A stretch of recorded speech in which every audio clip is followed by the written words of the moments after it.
मराठवाड्यातील धाराशिव जिल्ह्यातल्या रामलिंग अभयारण्यात वाघ आढळून आला आहे. त्यामुळे अनेक प्रश्न उपस्थित राहिलेत. हा वाघ इथं राहण्यासाठी त्याला अनुकूल वातावरण आहे का? या वाघासाठी वनविभाग काय करते? आणि आपल्याकडे या सगळ्या प्रश्नाची उत्तरं जाणून घेण्यासाठी विभागीय वन अधिकारी आहेत किशोर पौळ.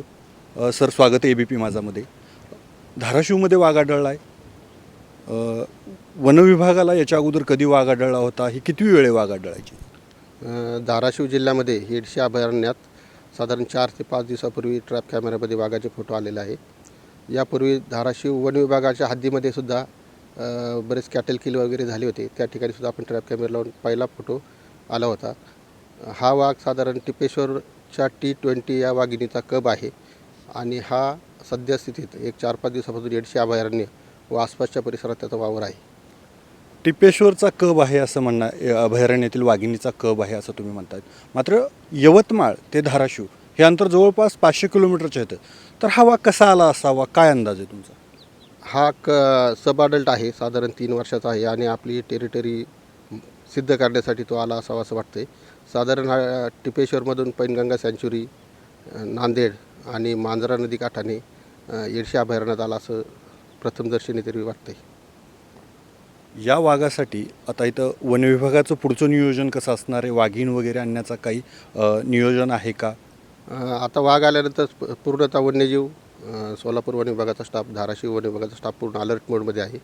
जंगलात ज्या ज्या ठिकाणी किल वगैरे होत आहेत, कॅटल किल, त्या ठिकाणी ट्रॅप कॅमेरे लावण्यात आले. तसेच वेगवेगळ्या 4 ते 5 गस्ती पथक तयार करून वाघाच्या पाऊलखुणा किंवा इतर अस्तित्व काही आहे का, कुठल्या दिशेने जातो आहे किंवा तो इथं राहतो आहे याबाबतचा सर्वे किंवा याबाबतचा वन विभागाचे कर्मचारी खात्री करत आहे आणि त्याच्यावर डे टू डे मॉनिटरिंग करण्याचे काम चालू आहे. वाघाच्या डिटेक्शनसाठी एक खास सिस्टीम असते तुमची वनविभागाची, कॉलर ID त्याचा जो असतो. तर या वाघाला तसा आहे का किंवा बसवण्याचा विचार आहे का? सध्या तरी या वाघाला कॉलर ID वगैरे काही नाही. भविष्यात समजा वाघाने काही मनुष्यहानी किंवा काही झाले किंवा तो ट्रान्झिटमध्ये आला तर भविष्यात त्याचा विचार करण्यात येईल. रामलिंग अभयारण्याचं क्षेत्र बघता आणि वाघाचा पूर्ण वावरसाठी लागणारं क्षेत्र, या सगळ्याच्या गोष्टी बघितल्या तर तो इथं त्याचं अस्तित्व टिकवू शकतो का? तिथं राहण्यासाठी इथं अनुकूल आहे का? हेडशी अभयारण्यात साधारणपणे हार्बिव्हरर्स आहेत, परंतु अभयारण्याचा एरिया फक्त 2200 हेक्टर इतका आहे. जनरली एखाद्या वाघाला 50 ते 100 स्क्वेअर किलोमीटर इतका एरिया त्याची टेरिटरी मार्क करण्यासाठी लागतो. साधारणपणे हा वाघ इथून ट्रान्झिट मोडमध्ये असावा अशी शक्यता आहे आणि तो त्याच्या मूळ आदिवासात परत जाईल असं वाटते. क्षेत्रफळाचा विचार करता तो परत जाईन अशी तुम्हाला शक्यता आहे. मात्र ह्या वाघाचं रेस्क्यू वगैरे करण्याचा त्या अगोदर आढळलं तर काही प्लॅन तुम्ही आखला आहे का? सध्या तरी कॅटल किल वगैरे करतो आहे, मनुष्यहानी वगैरे किंवा इतर लोकांना त्याचं नुकसान नाही आहे.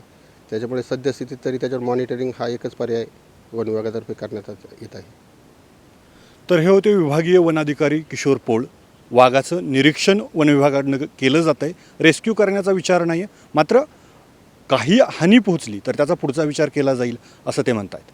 अप्पासाहेब शेळके, ABP माझा, उस्मानाबाद. ABP माझा, उघडा डोळे बघा नीट.